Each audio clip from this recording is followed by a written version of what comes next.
So as the title says, we're going to be inventing live.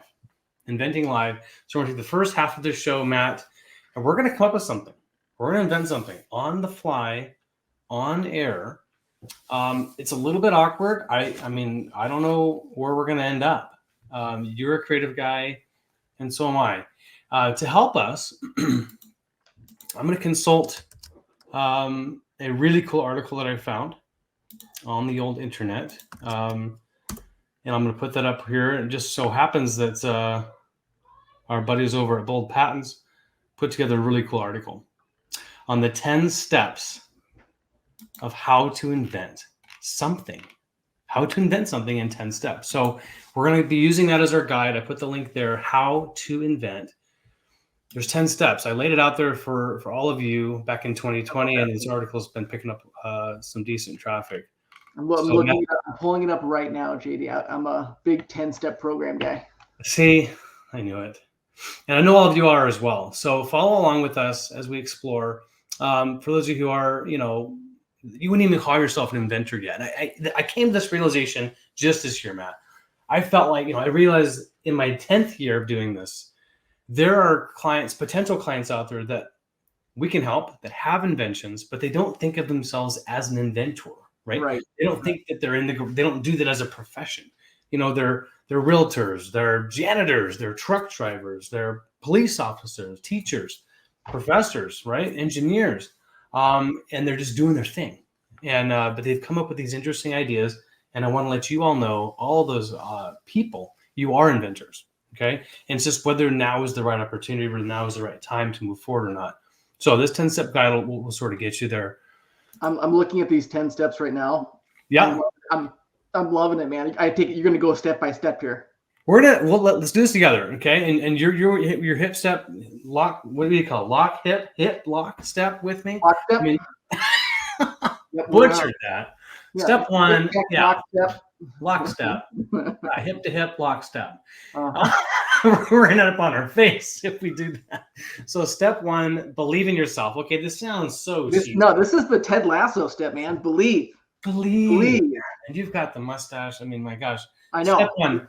Well, I a couple of years ago, I went as Ted Lasso for Halloween. So maybe I'll have to do it again this year. I don't know.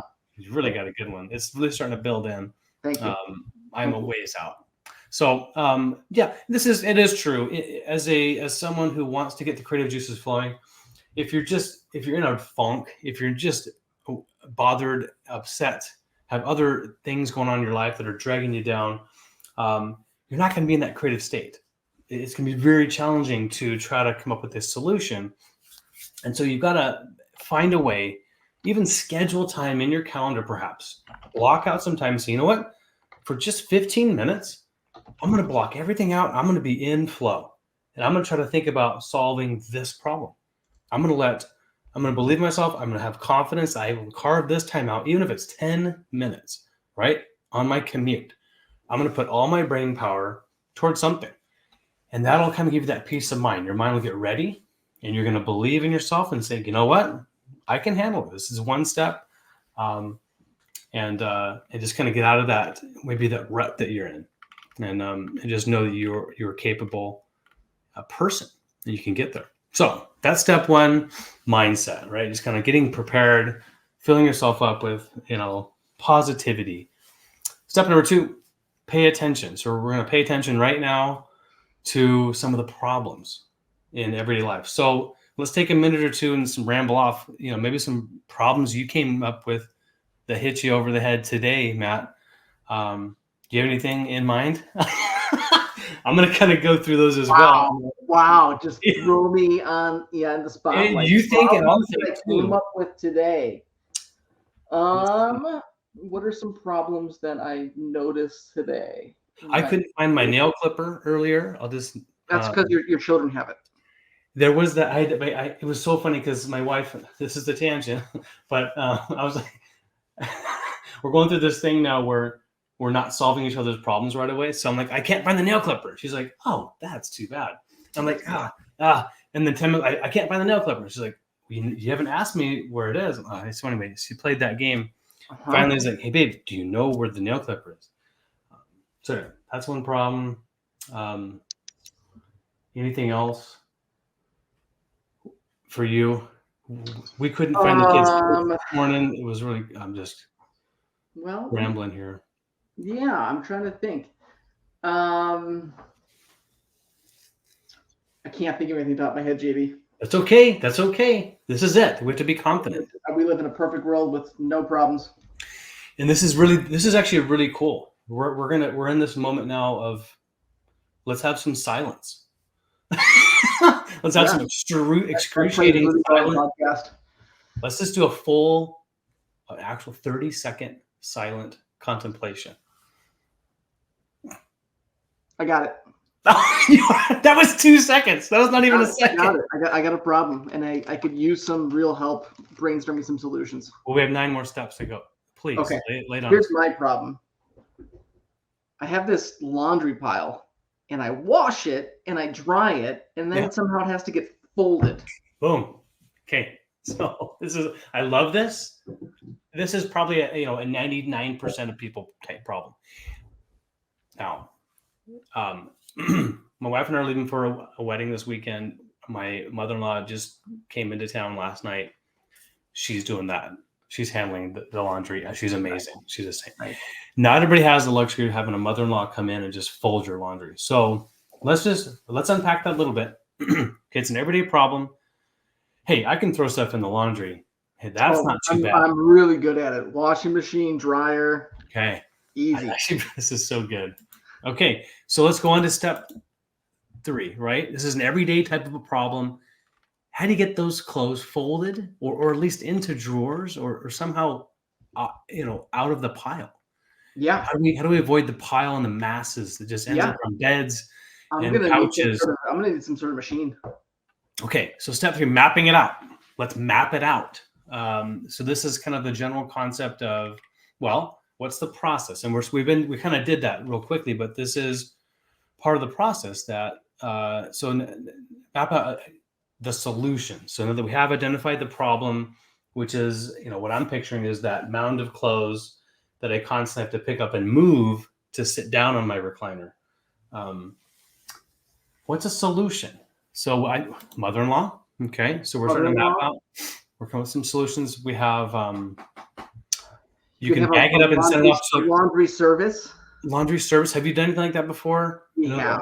So we used to have, years ago, we had like a laundry service that would pick up, drop off, fold everything, right? But then the problem was, no one ever put their laundry away, right? So it was folded, but it was in a bag, and then never got put away. Terrible problem. And then we had a house helper, Cassie, if you recall. Yeah. Who, she would do all the laundry and fold and put it away. And that was a great solution. Okay. But now I have no laundry service and we have no Cassie. And so what's a guy to do? I guess he has to do his own laundry and his kids. Okay.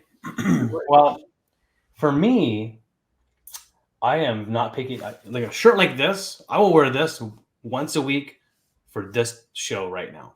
I basically wear t-shirts and shorts all other times of the week. So I have a drawer for shorts and t-shirts, and they just go in. I don't even fold. They go in.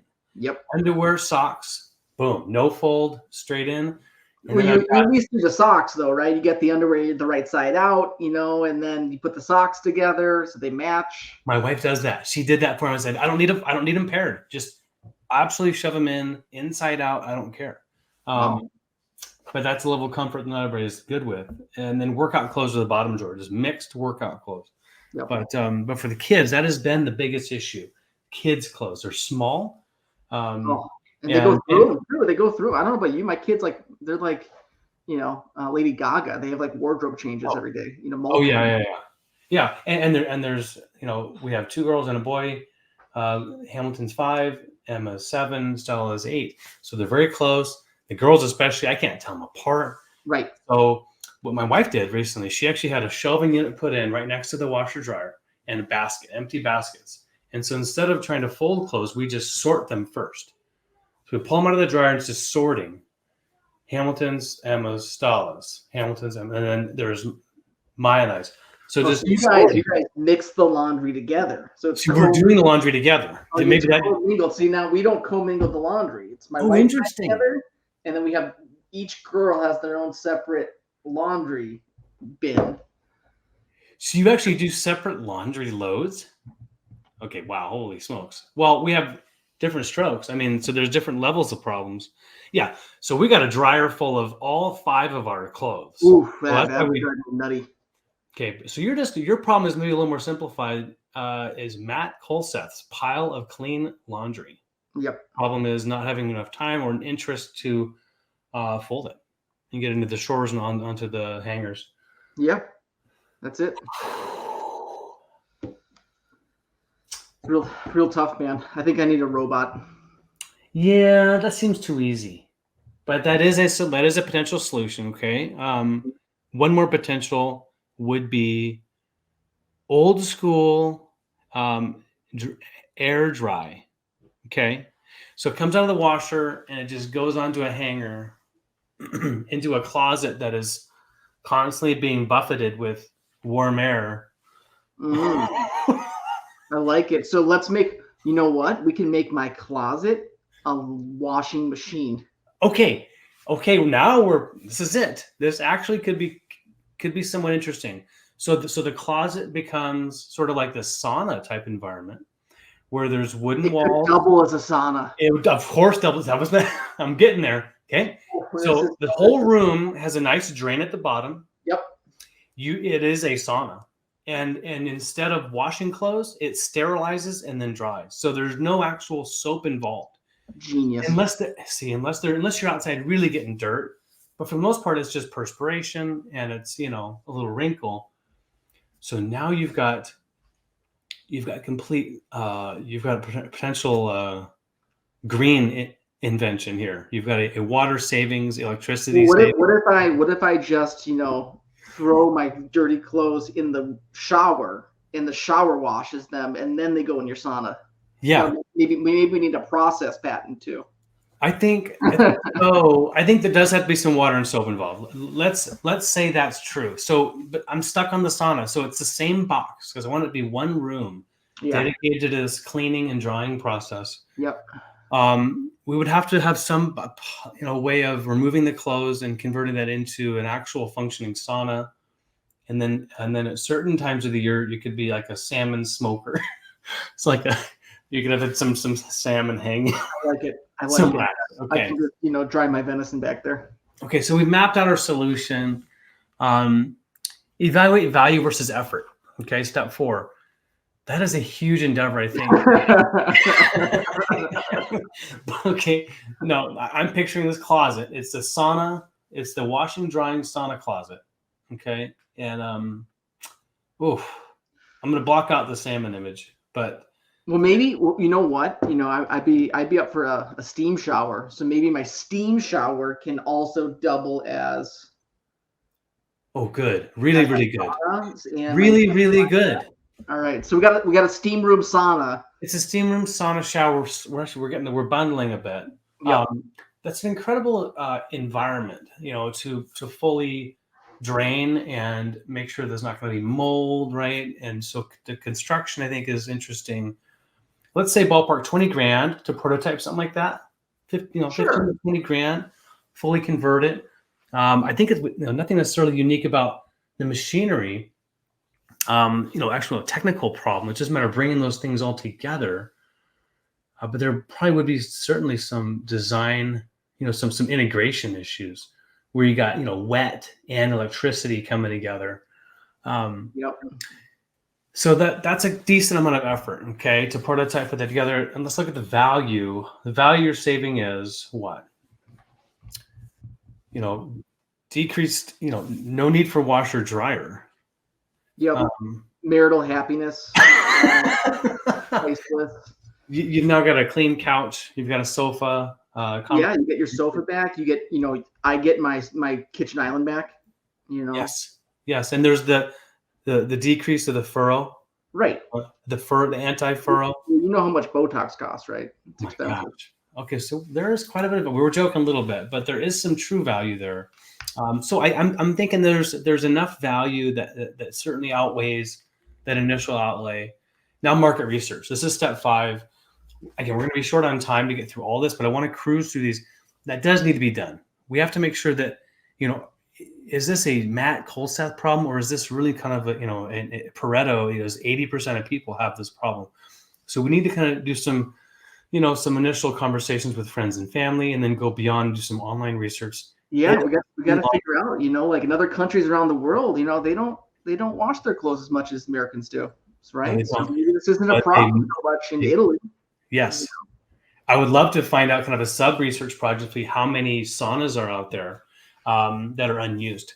Okay. And a conversion kit to the sauna washing dryer sanitizer may be an option. So retrofit invention as well. So market research is important. So step 6, this is where we start getting serious. Okay. If that looks like a green light, okay, you've determined that there's more value than there is effort, that there is a demand and a big enough market to go after. Now it's time to do a patent search. Okay. And yes, you should do your own before talking with an attorney. So hop online and let's do that now for just an instant. I'm going to type in, I'm going to share this. This is silly. We're running out of time, but I love it. We may not get to our bull bite today, Matt. And that's okay. I feel like this is a real serious issue, real serious problem. That we're on the cusp of something. Can you see my screen? I can.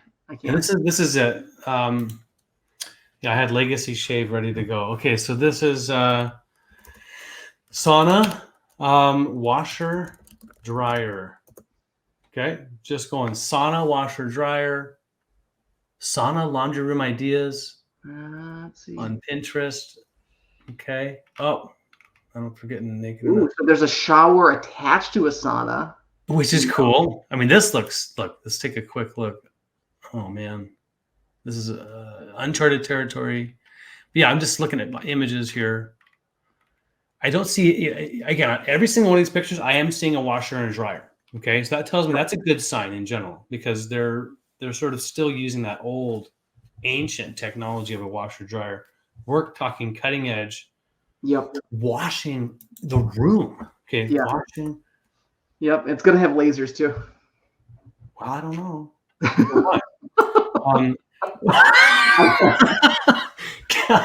Can a room wash and dry? Yeah, just keep scrolling. So you'd want to do things like this, while you're not. I think this is novel. It appears to be novel. Okay. Again, you're gonna want to spend a little more than the 2 minutes we gave it. All right. I'm gonna stop sharing. But a room that will wash and dry, and also convert, and also function. And also fold. It's a. Well, no. So and maybe you missed my whole intention there. Is as you put clothes, as you take clothes off, dirty clothes off, you put them on a hanger. I love it. And then it's done. So you actually, instead of putting them into a hamper, right? It gets rid of that hamper process. You actually fold them. Oh, God. That's not going to clean them in most cases. I like it. I mean, hey, I'm willing, when I get undressed tonight, I'm willing to take my clothes and fold them nicely, put them in something, and then put them away. Yeah. Once they're clean. Right. So I'm willing to do that. Okay. So once we speak with the patent attorney about our invention, that's when we'll start laying out some of these details we're getting to right now, and explaining it more. Instead of an idea, actually talking about, well, how will that hanger look, and how will it withstand the heat and the pressure and the different environments, the water and the soap. How is that going to get dispensed, and how are those going to basically situate in that environment. The details, honestly. So once we lay out the invention disclosure, the search can be performed. Step 7 only comes in when you're ready to file a patent application, after you've gotten the green light from your patent attorney saying, yeah, this is unique, novel, non-obvious, and has utility. You now have a market, the market size, your invention is patentable. Now it's time to file. So step 7 is to file at least a provisional, in some cases a non-provisional. But once you file a patent application, it gives you that all-important patent pending status. Yep. So once our, sauna is patent pending, that's when we can start to speak about it, talk about it to investors. Um, and also kind of put a business plan together. I know when I sit down and talk with inventors, in all honesty, about when they get to this point, I would say most have not really put in a business plan, have not really thought about how they're going to make money on this invention. They just wanted to hurry up and get it locked in and secure. So let's assume in this case we have filed. Okay, we have filed in a patent application for a sauna that will wash and dry and hang, and function as a closet, washer, dryer, and as a sauna. Love it. So now, part of a business plan, what would you say as you speak with your clients on the trademark side? I mean, we just think about branding and starting to think about, we've already done the research. We've confirmed there's a market for this. Where does your mind go when you think branding? Right. So, I mean, before we pitch the idea to anyone, really, we probably want to have a name for it, right? Including our business plan for venture capital or angel investors and things like that. So we got to have a working name for this product. Yep. So my recommendation is always to find something that's suggestive of what the product is and does, right? But not be overly descriptive, right? So we can't call it the sauna, clothes dryer. Right. We're gonna have to be a little bit more suggestive, right? Something that kind of speaks to, and somehow the automated process of cleaning clothes or the dual functionality of this washing, dryer, sauna system, steam room. Right? Yeah. So we got sauna. Do you want to just have a little inflation? So I usually ask clients to make a list of all the descriptors which are not registered by themselves.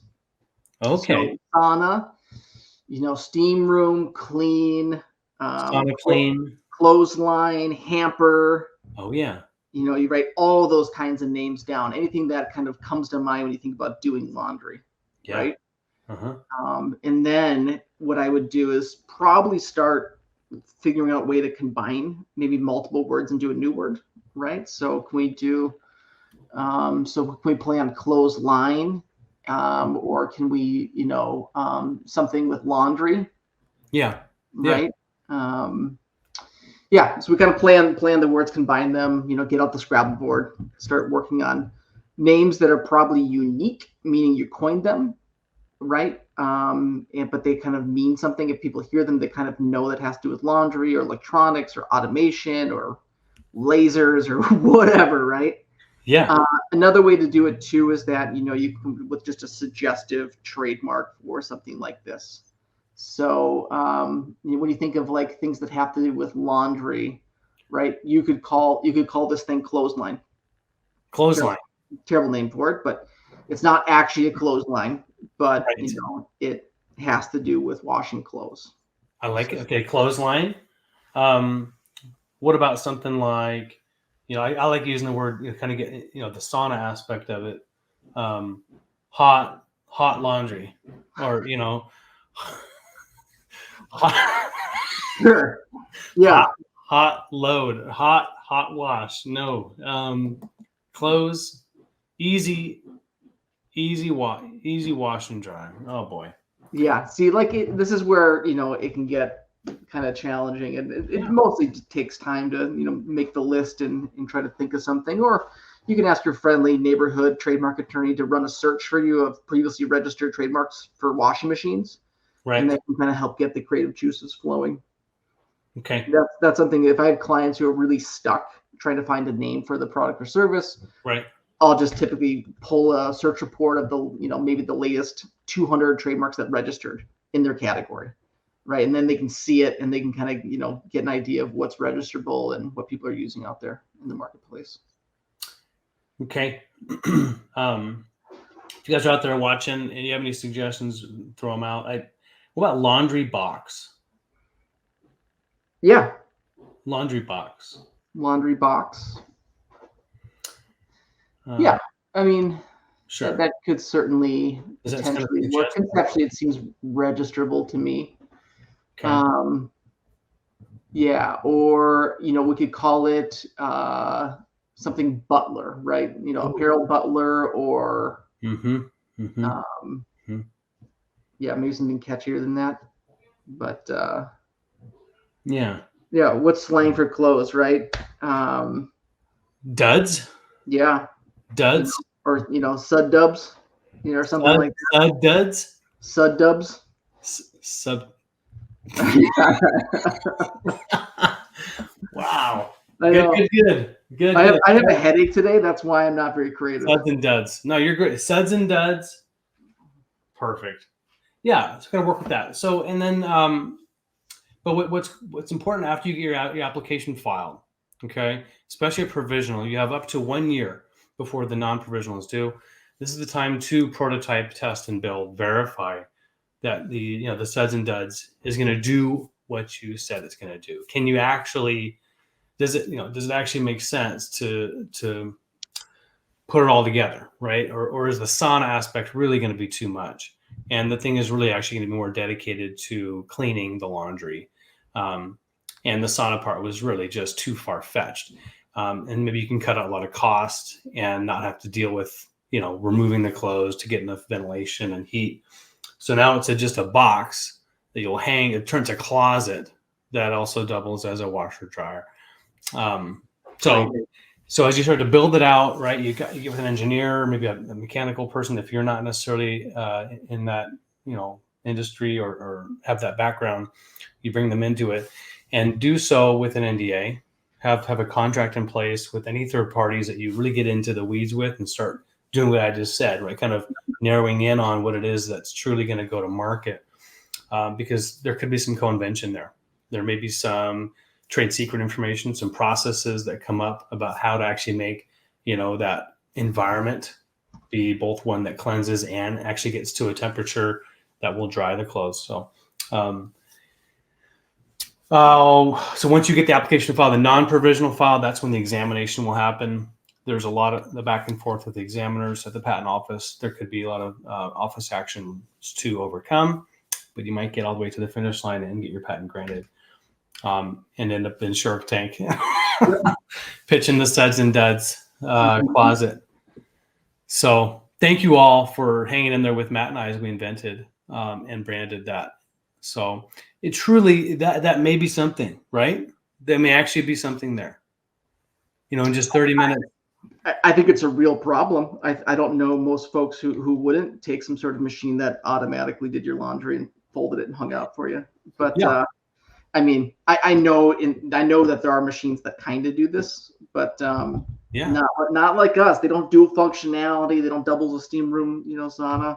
Yeah, that part I think is a little distant. But I mean, I could say, just seriously, I would dedicate my half. It's honestly my quarter of the closet to being a Suds and Duds, where my wife and I can have a traditional closet. I'm going to buy a Suds and Duds, bolt it in, and that will do it all. And